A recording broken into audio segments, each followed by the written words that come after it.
So I was 9 months pregnant and I went and the back of the microphone fell off and I couldn't bend over to pick it up. It was a train wreck. In my mind, it was the That's biggest train amazing. wreck, but he was like, "You're hired. I'll see you in a couple months, have your baby." And I was like, "Baby, what baby? I'll start now." Like I didn't care.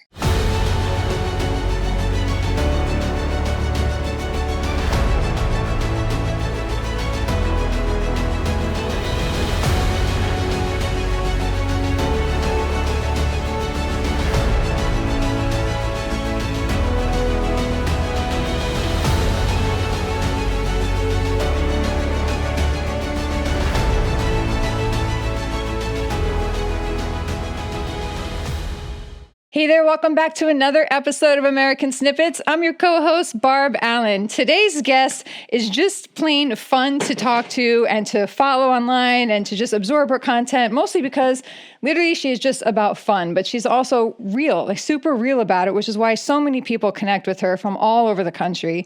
Deana Blizzard first stole the spotlight when she was crowned Miss New Jersey. Back in the day. Today, she's a wife. She's a mom of three. She's a comedian.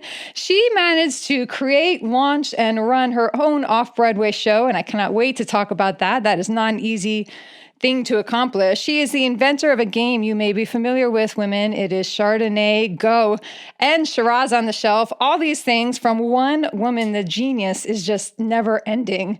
So I am very excited to have knowingly used Corona to my advantage when I knew she'd be home because I follow her online and I know she's home. I know she's doing track down Deana Blizzard to share her story with us today on American Snippets. Deana, thanks so much for not ignoring my message. No, I'm excited. Only you and my mom are this excited to talk to me. My mom's like, "Oh, you called." And then we talk about all the groceries on her grocery list. That's all we do. So I was much more excited to talk to you, Barb, than my mom. That's exciting. It's my mom's birthday today. We have a Zoom birthday later. It's my birthday tomorrow. Oh, wow. Tomorrow as well. I know it is. Yes. It's hard. It's hard to not be there on their birthdays. So it is. And there's going to be like 60 of us on the Zoom call. Really, I just sit there and drink. Like, what are you supposed to do?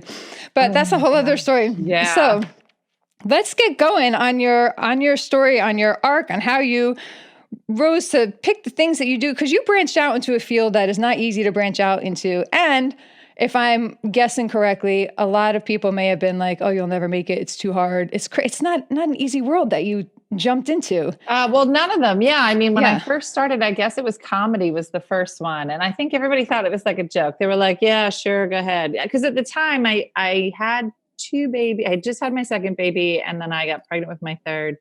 And I think that most people were just like, "Great, let her go do something." I was staying home all the time and I was like, "I'll go talk to some people."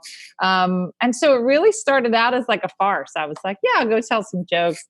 But by like the third year, I guess I started to get good at it. And I was already in Vegas and Atlantic City and I was dragging babies behind me, breastfeeding. And my mom came to Vegas with me. It was ridiculous. And then it just kind of grew from there. Like I literally had zero expectations, which is probably the best way to do it. Because then everything is a wonderful surprise. But yeah, it all just kind of happened. I wish I could say I was like super smart and I planned the whole thing, but really, we made the video. So Pokemon Go came out. We made the video for Chardonnay Go, and we told moms they could find a glass of wine in their neighborhood if they had this special app. And 23 million people watched it. And we thought, well, that was funny. And then I thought, well, if women love wine that much, then why not make this board game? And so we created the board game and that went crazy. And it's just been one dumb thing after another. Then after we did that, the city of Chardonnay, France called and they said, "We would like you to be the Grand Marshal of Chardonnay Day." Shut up. Of course you do, Chardonnay. And so they flew me and my entire family to Chardonnay, France last year. So May 23rd is Chardonnay Day. So it'll be a year ago that they had us go out there. It was the most ridiculous. I was like, this is why they don't invite Americans to French things. Like we just ruined it. It was so funny. so I doubt you ruined ridiculous. it. That is amazing. Who knew there was such a thing? That's what I mean. I was like, Jim, if I had found out there was a Chardonnay day and then backed up from it, was like, how do I get French people to invite me to their country so I could ruin their holiday? Never would have thought about it. Never been like, let's make a game and then a video. And so it was all super ridiculous. But that's kind of how it went. I mean, I have 3 kids and there's always some kind of chaos happening. And so I was like, this feels like it would be fun. And then we do it. And then we're here. And off you go. All right. So I have a lot of questions from that. First, you're like, so, I just started in Vegas and then I went here. But that sentence is like, you don't just like, go to Vegas and get a show and start. Like, Yeah. No, there's always like 10 stories behind every story. Yeah. So for my 30th birthday, my 40th birthday, I was fine. But my 30th birthday, I'm like, I'm going to die soon. I should do everything I've ever wanted. 30 hit me hard. And my husband bought me a comedy class in Northeast Philly. Like I'd always wanted to try comedy. He was like, great, I'll buy you this class. And I took the class and the owner picked a couple of people to start doing guest spots and like being the theater person at the door. So I was like, my name is Dena, come sit over here. And in exchange for that, I would get 5 minutes on the stage. So I did that for a while. And then there's a club in Atlantic City, which isn't too far from where I live. And somebody got me a guest spot there. And so I was 9 months pregnant and I went and the back of the microphone fell off and I couldn't bend over to pick it up. It was a train wreck. In my mind, it was the biggest train wreck. But he was like, you're hired. I'll see you in a couple months, have your baby. And I was like, baby, what baby? I'll start now. Like I didn't care. And then I did. I got booked in Vegas. And the craziest, I was so excited. I was like, I'm going to play Vegas. And there was this big sign out front and it said, show featuring Deana Blizzard. But right above us was a picture of a free exotic bird show and then a burlesque show. So it was mostly of a naked butt and then my name. And I was like, I couldn't be happier. Just right under the free exotic bird show and under that lady's butt. For one day, it'll be above the free exotic bird show. And then I know I will have made it. So it was really, again, a series of mishaps. And then I ended up in Vegas somehow. And then you ended up in Vegas. That's so cool though. I mean, and there's kind of a lesson in there, right? And people try too hard and obsess and focus. Like you said, if you had gone after the structure, it doesn't always work that way. Yeah. It doesn't always I say that to my kids all the time. I feel like I'm raising artists. Like I think there's a certain way that artists think. And I see, especially with women, I mean, I think a lot of us are type A, but even I have 2 daughters, that are teenagers. Dog saw something. And, you just see them being perfectionists. And I was like, well, if you have a book idea, then just write the book. She's like, well, it's not all thought out. I'm like, we don't just start writing the book. Like you don't have to have all the answers before you start writing it. And so, I think that there is a really important idea about, don't wait until you're ready. Like one of the things they said in my comedy class, he was like, if you think you want to do stand up, you need to come up and you need to start, even if you don't have any jokes. You have to come up here. And I remember the first time I went on stage, I had no jokes. It was the first night of our first class. So we would go to our class and open mic. I had no jokes, but I had a whole bunch of stories of when I was at Miss America and they were funny. And I was like, I guess I'll go tell those stories. So I sat on stage and I just talked into the microphone and I told these goofy stories from Miss America. And I got off stage and I felt really good about it. And there was a guy there and he came over and he was like, oh my gosh, you were so comfortable on stage. Like you've been on stage before. I'm like, well, yeah, but like doing other stuff. But he goes, I mean, you can't get that level of comfortable. And he just went on and on. And I was like, yeah, I was shooting for funny. Did funny happen at all? He's like, no, it wasn't funny. But comfortable, it takes years to get comfortable. He goes, you'll get funny. But to do what you're doing naturally, which is just being comfortable, takes years. You're going to be fine. And I was like, was any of it funny? He was like, no, none of it. But you'll get funny. And I was like, all right, if you say so. And so, really kind of trusting, that process that, you're doing something right. You're not doing the other parts right, but they'll come together eventually. And so. That is great. Well, so you mentioned Miss America there. So let's backtrack a little because I'm wondering. Backtrack backtrack. Did I see that you entered Miss New Jersey? Hang, are you born and raised New Jersey? Born and raised, never left. Can't leave now. Raised. They won't let you leave once you're Miss New Jersey. Oh, really? You got to sign a contract. Like, what? Just kidding. This was natural at one point, but I did not believe that. Is that part of the contract? I was going to make a joke about New York, but then I couldn't say it because I didn't win any pageants, you know? That's where you're coming up. Funny. Yeah. So tell us about how you got the guts to go into. I don't know that I have the guts to do any of this. I just did it. Right. I was in college. I was graduating college, and I knew I wanted to do something after college. I didn't have any money. And my mom knew like a lady in her office who did like some of the preliminaries for Miss America. And so my mom found out about one and said, hey, because I'd played piano since I was a kid. And I was like, well, I have a talent, I guess. And I could talk. I was like, I just don't know any of the other parts. Like, I didn't know how to do my hair. So like the very first pageant I ever did, I wore my junior prom gown, which wasn't even cool at that time. And I had like a barrette that I pulled my hair up, and I was like, amazing. And then I put some eyeliner on right here, which probably I should use today, but not a lot. And then I remember like watching all the girls who were actual pageant girls, and they were spending hours on their makeup. I was like, okay, you must need a lot of makeup. They were just much better at it than I was. And so I went to Miss New Jersey that first year, and I won a talent award. And then I was like, oh, I think you're supposed to try looking pretty. And then the second year I learned some stuff. I just followed the girls around, and I kept saying, how do you do that to your eyes? How do you get your cheek? How do you, and your boot? How do you, I just kept asking questions. And I must have looked like a crazy person because they kept answering me. And they were like, oh, this poor girl, she doesn't know what she's doing. But then after a while, they wouldn't answer me anymore. I guess I started to figure it out, and they were like, no, I'm not telling you anything. Yeah. That's how you know that they see you as a threat when they stop helping. Yeah, then the second year I won. So and they're like, shit, we shouldn't have helped her. Yeah, they were like, why'd we help her? So yeah, you went from like the mascot to the competition. Yes. Yeah. So it was very funny, but it was great. Yes. It was my daughter was supposed to actually be competing in Miss New Jersey this year.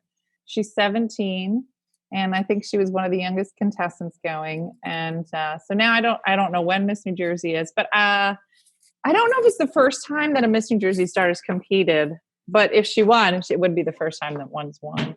But it's weird because it's like my 25th anniversary. I'm like, how crazy if we had it, and then she won, and it's my 25th, and then I'm old. It's just too much. So. Well, the alternative, sucks. When was the pageant supposed to be? That's true. It was supposed to be June, so it will not be June. They already canceled it? Like they already called it off for June? Yeah, I think it's in September now. Okay. And then she had said, she goes, well, because she's going to college next year. That's where she thinks she's going. And she's like, well, now I'll be moving into my dorm at the same time. And I was like, ha ha.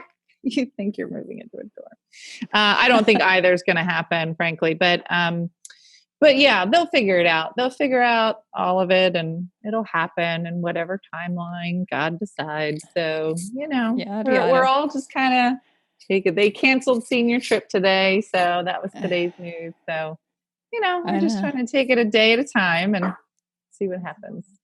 I hear you. Were you always, I don't know what just made me think of this because your dog didn't even just bark right now. Were you always fostering dogs out? Or did you just start that with the quarantine? Yeah. Well, so what happened? So we had 2 dogs, and right before quarantine, we lost one of our dogs. And a friend of mine has always worked with this fostering program and this rescue. And I think we buried him on a Friday. On Saturday, they were having like a rescue event. And I said, well, why don't we just go cuddle with some puppies? That'll be a good respite for all of us. And so we did. And of course, my daughter was like, let's get a pup. I was like, we're not getting it. The dogs literally we're not, and I'm not there. And it felt like fostering was like a good interim for us. I was like, this will be good for us. And then almost immediately, probably within the next 7 to 10 days is when quarantine started happening. And so we got 2 puppies, 2 mastadors very quickly. And they were great. I mean, they're puppies, but their paws are like Huge. that. They were going to be humongous dogs. And so we got to have them for a while. Now we have Lulu, who is a 2-year-old boxer, who probably would have been adopted out very quickly, but she's got some medical issues. So we are working with the rescue to try to get her back up and running. And so we've had Lulu longer than we had the others, but it's been great. It's been really wonderful. And I highly suggest people, if you can do it, to do it. They're just, they're the only ones I'm talking to. I've stopped talking to my children. So mostly focus on the dogs now. So it's really worked out. So dogs don't talk back. We fostered a litter of puppies last year. 7 flea infested, horribly pooping out worms, puppies came to our door. It was disgusting, but we wound up keeping one. You know, we already had 3 dogs, I think, at the time. We wound up keeping one. That's what I was going to ask you. Like, are you like, you're holding steady? Like you're not failing at it? So it was funny because I was like, we're going to be a foster failure at some point. But somebody had said, you know, if you keep Lulu, would you foster again? And and I said, yeah, I'm fine with it. You know, we're not going anywhere right now. But she's slightly territorial. She was dumped in a forest or the woods in West Virginia.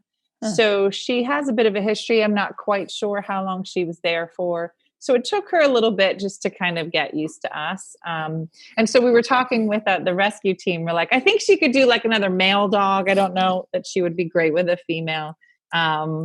But she's very, very sweet. And it was great. There was, was it New York where the rescue center had said for the first time ever, there were no dogs. Yeah. That's really at a bunch of humane societies is that. I love seeing that. I used to manage a humane society, so I know how hard that is. And fostering, I love that. I love that you do that. I feel it's another way, like people, we know we're in this quarantine now and everyone feels so helpless and like you can't add value, you can't do anything, but you know, you're doing it. You're not saving the world, right? But what you're doing is real and it's making an impact. You're saving dogs' lives and you're connecting what you're doing online, which you've been doing for a long time anyway, but it's perfect. Like you are actually connecting people to others and to you into a sense of normalcy and crazy. And what is it you say? Like if you let your crazy out, you'll figure out everybody's crazy or something. Yes. You know, I think it's all great. It's all great. Like you all have gifts. Would you ever have thought way back when you were like, I think I want to be a comedian and start this? Would you ever have thought that it would be something that you could actually like genuinely impact people and touch them in a way that for more than just a couple minutes as a laugh? Yeah, you know, it's funny. I think I started to see that before the internet with just the Off-Broadway show you had talked about. You know, I had started writing about, you know, what my experience was, which was always just my kids and being home, my husband, and just feeling like I was going crazy. And, you know, very early on, it made very clear, the bookers would say, can you talk about other things than your kids? And can you talk about subways or dating? And I was like, well, I don't do either of those things. And so it was kind of frowned upon, but I just kept thinking, like, I get it. Like you have people in your club who are probably people that have lives, but there are a whole bunch of people that don't have lives, which are called my people, who are at home and would really find this funny. And so it was really, you need to get up out of here. Why is she here? You can't see her. But she's right here. Not here all day. As soon as you get on the call, let me be in this corner. Oh my goodness. So anyway, so then we started, I had kind of created this whole show about motherhood and we started touring the show and going to theaters. And I really thought whether it was the one woman show or kind of then moving into the internet universe. Like I always think what we do is super dumb. I still think it's most of what we do is super dumb. But you get emails from people who will say, you know, listen, I'm by myself, like Tipsy Tuesday. I drink on the internet every Tuesday at 9 p.m. And anywhere between 25 and 50,000 people can join us on any given Tuesday. It's crazy. And, you know, we're not really doing anything important or valuable. But you'll meet people on the road who will say, you know, we have a lot of military husbands and wives who watch us, who their husbands are away or their wives are away and they have kids, or a lot of moms who put their kids in bed and just like, I just need 5 minutes to myself. We have a lot of special needs moms that follow us as well. And so you start to see that having somebody every Tuesday who is there and you can just have a drink with and relax and talk about nothing, or my mom comes on and talks about one of her recipes or something crazy. And I think that over the years I've started to see how important it is to find the humor, not just in motherhood, but just in life. I mean, the quarantine videos that we're doing now during quarantine started as a complete lark. Again, the first day my daughter did her Zoom class, I almost walked into it with my bra and underwear on for the history teacher, and I couldn't stop laughing, and I decided to make a video about it. I don't know. I think we've made 30 some videos now in quarantine, and so like I'm late today, so I did not post it yet. And people were like, "Are you okay? Where are you?" Like, it's coming. Give me a minute. I'm trying to do some other stuff. But so many people are like, "I look forward to your videos every day." Like the idea of comedy is seeing the same things that everybody else sees, but trying to find what the humor is in that. And I can't think of a more important time than now to be able to do that. And I don't know why I'm always surprised when we, get emails from people in Switzerland or Australia or Japan. And they're like, "You're so funny." I'm like, you forget, like, this is happening everywhere. Like I used to say like motherhood is crazy everywhere. But now it's quarantine is crazy everywhere. And so, just trying to find some little flicker of humor, in these days has really has helped me to kind of say like, okay, let me make a video today. And then I just love reading everybody's comments because some of them are just so funny. So it keeps me busy. Is there ever a time a week like where you're like, oh my God, it's Tuesday? And I mean, life happens, right? Like, we'll have an animal that needs to run to the vet, or somebody's sick, or you just like feel like crap and had a bad day. Like, how do you stay with that every Tuesday? If somebody told me every Tuesday at this time I had to be in this place, I'd probably freak out, right? Yeah. So how do you do that? I started to get really overwhelmed by it, the same what you just said. And I started to like really like think about what am I going to say? What am I going to do? And how would I top next week? And I just was like, I don't even want to do this anymore. Like it just became too much. And then I just decided, well, if I'm not going to enjoy doing it and I'm going to get inside of my head so crazy, then I'm not going to want to do it. So if I just go live and just talk like I would if I was talking to one of my girls, like talking to you, right? Then I'll like it. And there are many times where I'm like, I really don't want to do this. And then I'll get on. And I mean, I'm essentially talking to myself, but I can read the comments from people and my kids are there and my mom will show up on the screen. And, when it's done, I'm like, no, I feel better. Like that was funny. So, I guess it's like anything, even when I was doing stand-up, I was going to open mics every Wednesday for probably 8 years. Wow. That's dedication. Yeah. And I was like, I don't know what I'm going to say. I don't know what's funny.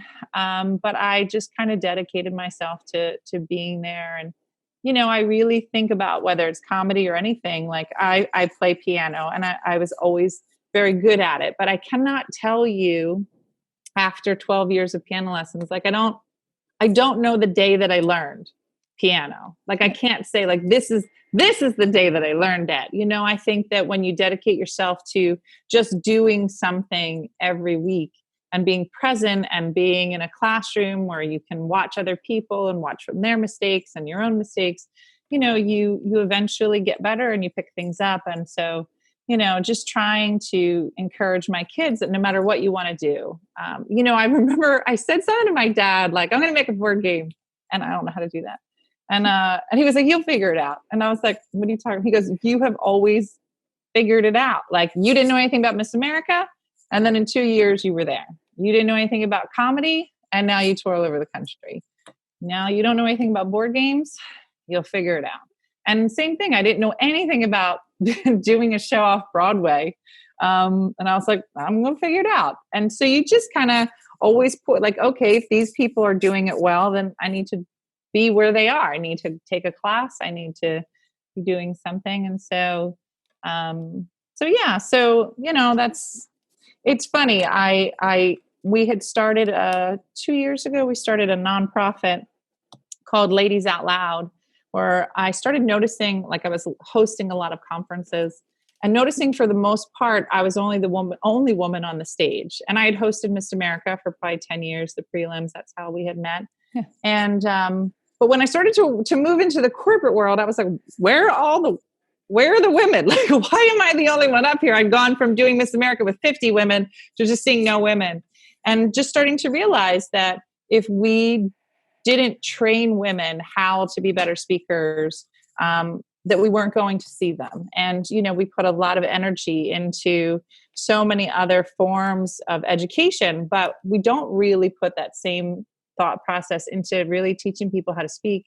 And so we started a nonprofit called Ladies Out Loud, where we do that. We go into high schools and we teach girls how to be better speakers, but through the arts. And it's the whole thing is set up like an open mic. And it's a weekly session, and every week they get better. And, it's kind of putting that same time into something and making it fun instead of having people just standing up there and reading. They're like, no, you don't have to do that. You can just do whatever you want. They're like, what? I'm like, yeah, you can walk around, you can sit down, you can face the wall. I don't care what you do. Just figure out how you're comfortable.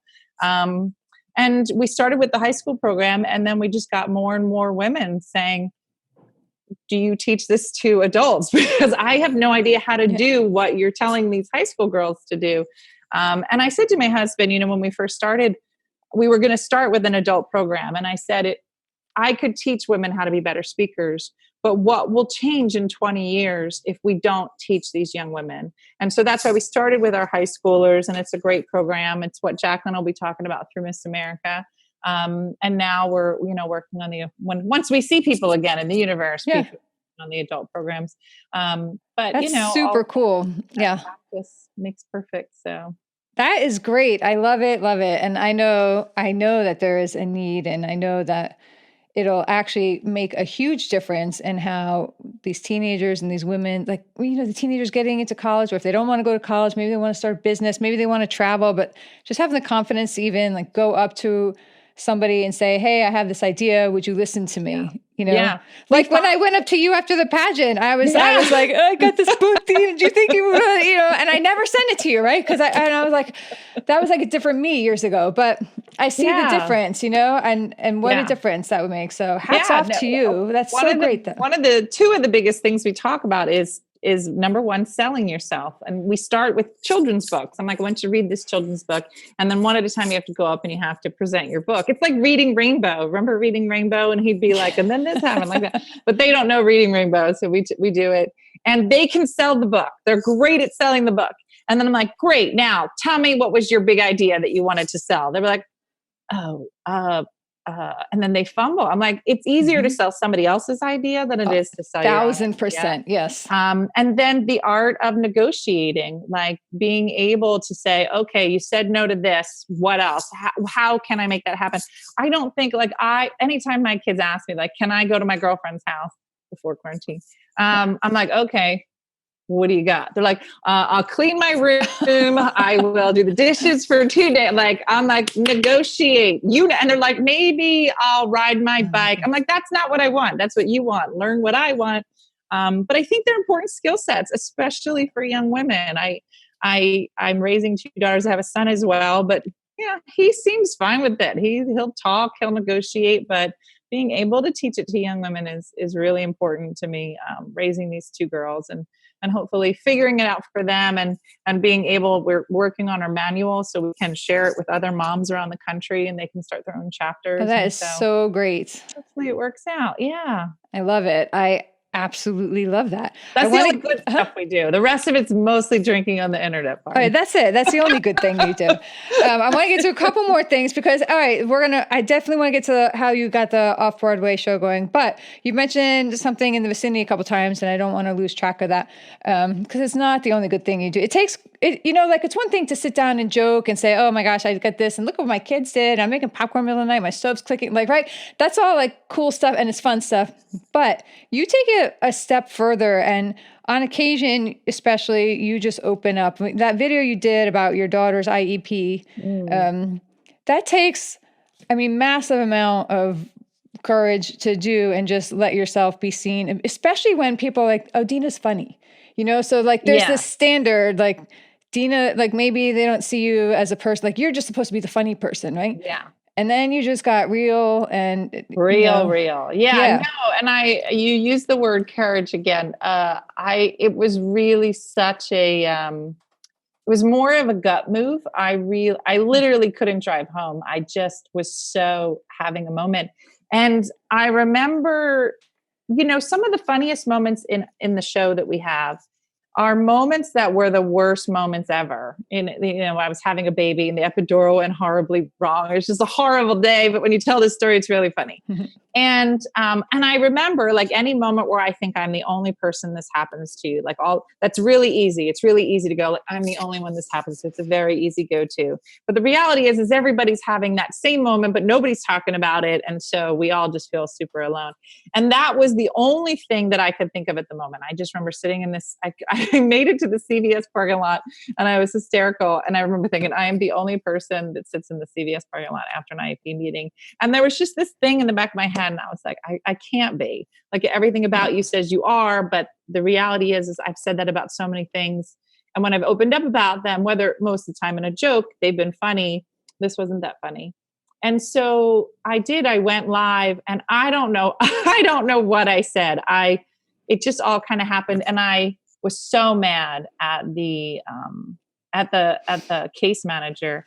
And I remember calling my girlfriend afterwards and I was like, did I say her name? And she's like, no. I was like, did I say the school district? They were like, no. Because I know how powerful that medium is. And it wasn't really about her. It was just about the whole process. And like, I really wanted to make sure that I didn't say anything horrible about an individual person. But yeah, that one. And I tend, when things get either real or things go viral, I tend to get really quiet. And then I really don't say much of anything. But I get a lot of messages on my Facebook. Most of them are one-liners. That was funny, liked video. I got thousands of messages, and they weren't one-liners. They were just books about people and their experience and their kids. And I just felt so compelled to write back to them and not with one-liners. I was like, oh, thanks for watching. It was weeks and weeks of answering people's emails and listening to the people who had reached out to help and help the people that were still somewhere, earlier in the journey than we were, and others that, were farther along. So yeah, that was a hard one.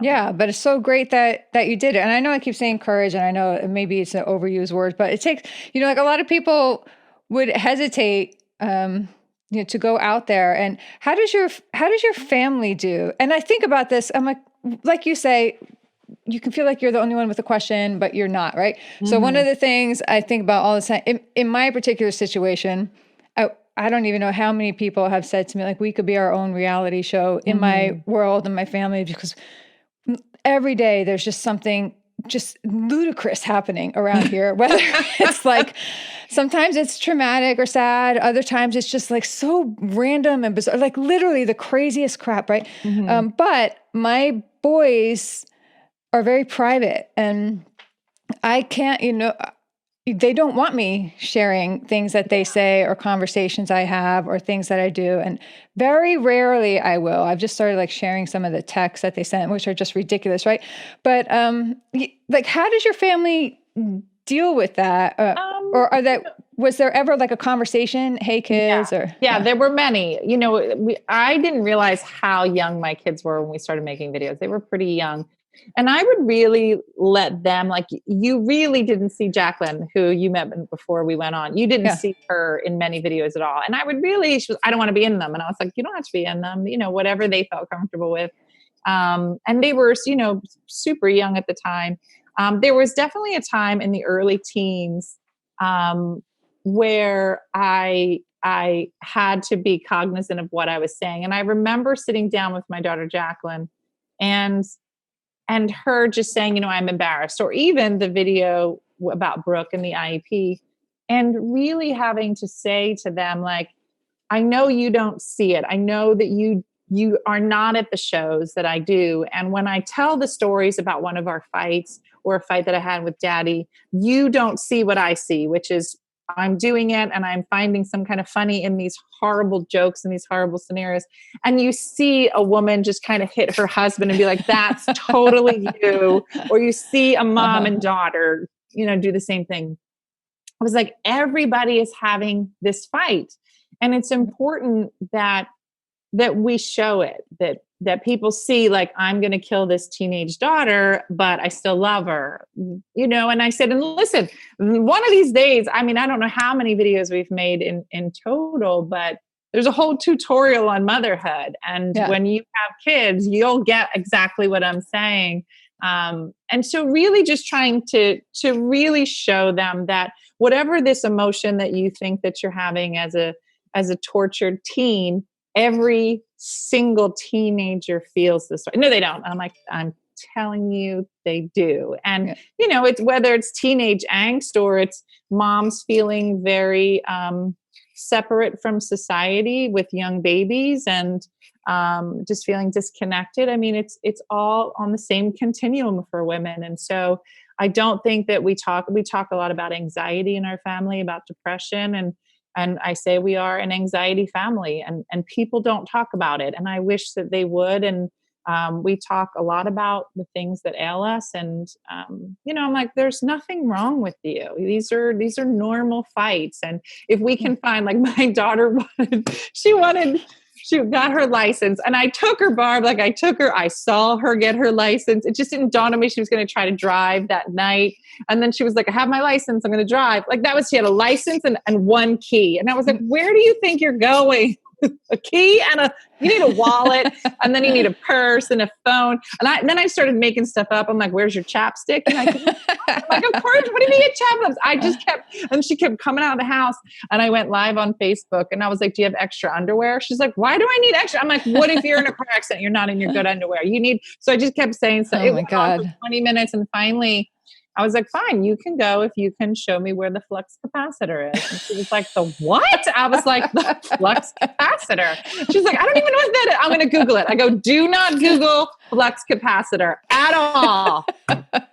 And my dad was like, I don't even know where that is. And I was like, God forbid. Oh my God. So, I wish I had had that ingenuity as all my boys started to drive. Because that would have been flux classic. Yeah, flux capacitor. No, that's the way to go. That's great. Man, teaching kids to drive is it's a whole thing. It is a whole thing. I took one of my sons, I took him to his road test, but he failed the second time because I taught him how to parallel park. They didn't like the way. The guy made me promise never to teach another kid to drive, and then he would pass my son. What were you teaching them that was so wrong? I learned old school, right? Like, so here's the cars. Like, I pull up a little ahead of the car and like far out because the idiots are going to open the car door and hit me, right? No. I go far out, right? Yeah, that's where I lost it. Why are you doing it? Yeah, no. So they're supposed to park next to it and close and back and whatever. But so I mean, on and on. But teaching kids how to drive, that's like an Olympic sport. Okay, we are going to run out of time, and I want to talk to how to do the Broadway. Like, how did you do that? That's huge. Again, how did you complete mishap? So I had started. Okay, so the very beginning of it, I had a gig in, I don't know, somewhere in the Northeast, like New Hampshire, I don't know. And I'm running late for this gig, and I call the lady to tell her I'm late. And she goes, Deana, don't worry. We're running late here. So we're going to have dinner, and then we have an hour and a half set aside for you. It's going to be great. And I was like, wonderful. And I hung up the phone, and my girlfriend was with me, and I was like, oh. She's like, what is it? I go, why does she have an hour and a half set aside? I only have 45 minutes of material. She's like, Deana, come on. So her and I get there, and we sit at the bar, and I was like, I don't know what I'm going to do with this other 40. She goes, Deana. She goes, come on. I go, it took me 7 years to write this 45 minutes. Like, I don't know how you think comedy is written, but it took me 7 years. Right. And she was like, no. She goes, you have all those funny stories. What about that story where Jim did this? Or what about that one where Dean did this? And she just started naming these stories. So I got a napkin, and I just started writing them on this napkin. I was like, okay, I'll tell that story. And so I was so nervous, and I went up. I think I was up there for 2 hours just telling stories off of a napkin. And so I remember thinking, if I could do 2 hours off of a napkin, what would it look like if I actually tried? If you had a paper towel. I mean, if I had an toilet roll. Yeah. So I had a friend of mine had asked me to do a show with him. So I kind of learned the format there. And then a local theater, I went to them. It was Mother's Day of 2008. And I said, hey, I'm thinking about doing the show. Can I do it here? And they were like, sure. And we had prepped for it. We shot a lot of videos for it. And it was the day of the show. And my husband said, so how many people have to show up in order for you to break even? I was like 600. He was like, what? And I was like, yeah, no, it'll be fine. I think 612 showed up. And so we had enough for pizza after it. And that was the very beginning of it. We did that for about a year and a half. And then I went to a conference to learn to sell a show. And something happened with the way they had laid out the room.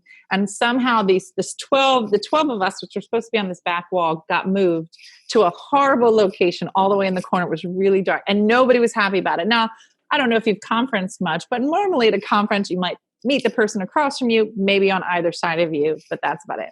Well, now the 12 of us have been thrown into this back room somewhere and all of us are upset about it. So I meet all 12 of them and we all have a grand time being miserable together at this conference. And one of the girls at the conference just says in passing, have you ever thought about doing your show off-Broadway?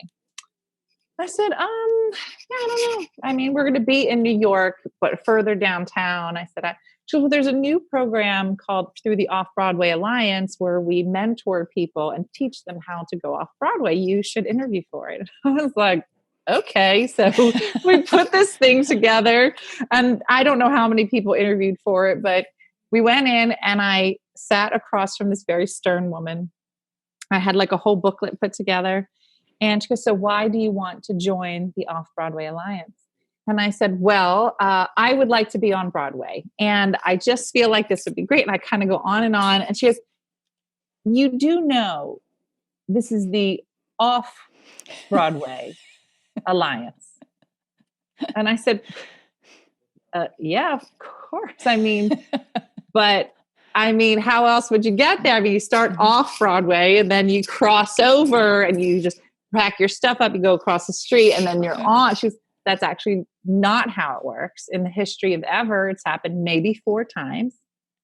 Yeah. And then we all you're saying there's a chance. Each other in quiet silence, so uncomfortable. And I go, well, that's what I'm talking about. Like, I don't even know that. That's why I need a mentor. And then I spend the next 20 minutes trying to dig myself out of a hole. Nice. And we got picked up. She gave us a mentor who was lovely. And then we began that process. And so again, it was just kind of this comedy of errors. I wish again that I had some master plan, but most of it is just kind of like this thing happening. Like, sure, let's try that and see what happens. So, that's awesome. Yeah. But I love those stories because it's just, I think when you're doing what you're doing, and the word passion is like, it's kind of annoying, but because it's like so overused. Mm-hmm. I don't think of a better word. Energies. I don't care what the word is, right? That pencil. When you're doing with pencil, like whatever the word, but when you're doing, because you believe in it and you have like the energy just comes out of you. It doesn't have to be faked. And then it's like, it just kind of clicks into place. So you wind up meeting the people that you're supposed to meet and connecting with them when the time is right. Well, and I do. I think I spent a large part of my early years, like you said, trying to make something happen. And I really just got to the point where it just made me really sick. I didn't really feel well. I kind of went through those years where they were like, you have Epstein-Barr. Like I was just tired all the time. It was just exhausting. And I just, I was like, you know what? I don't really like this. I think I'm just going to follow what I really like.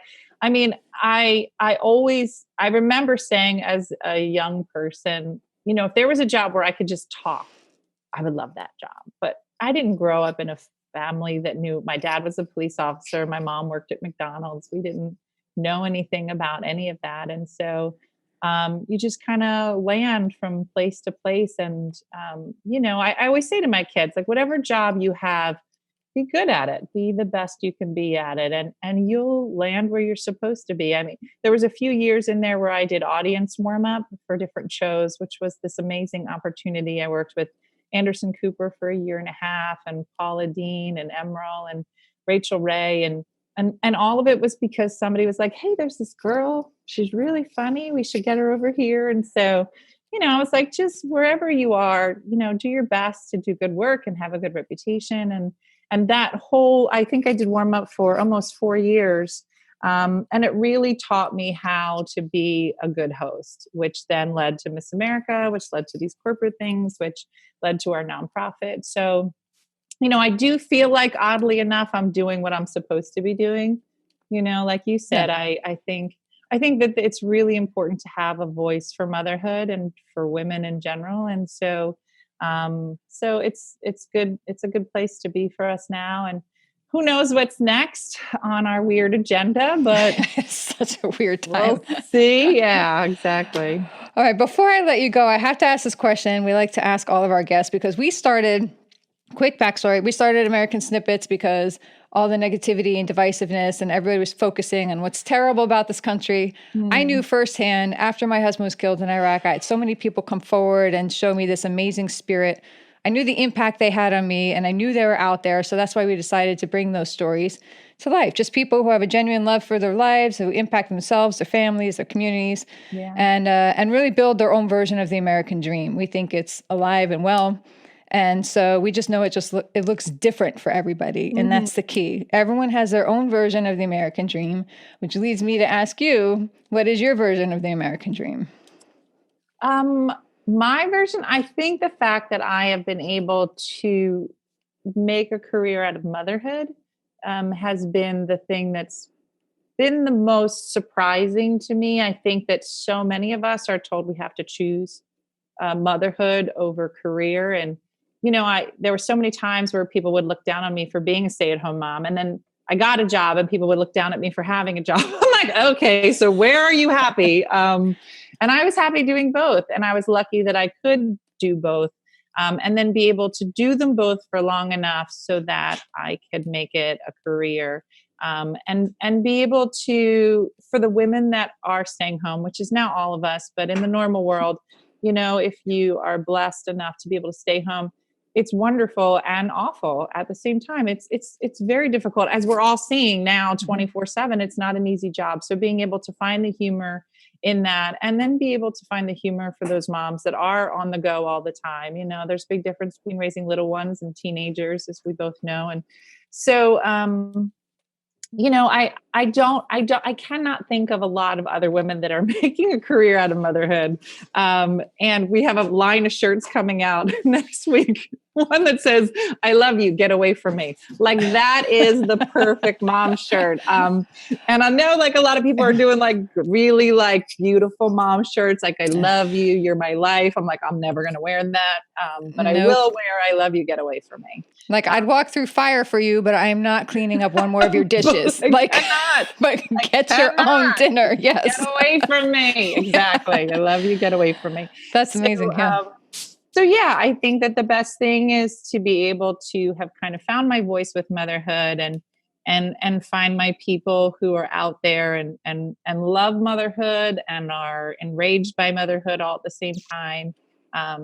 So it's quite lovely. And I hope that we do good by people or do well by people. And I don't know how many quarantine videos we can make, but we'll keep making them because that's where we are right now. But yeah, I feel very blessed to have found my voice in what we do and be able to share it and hopefully find people find it funny.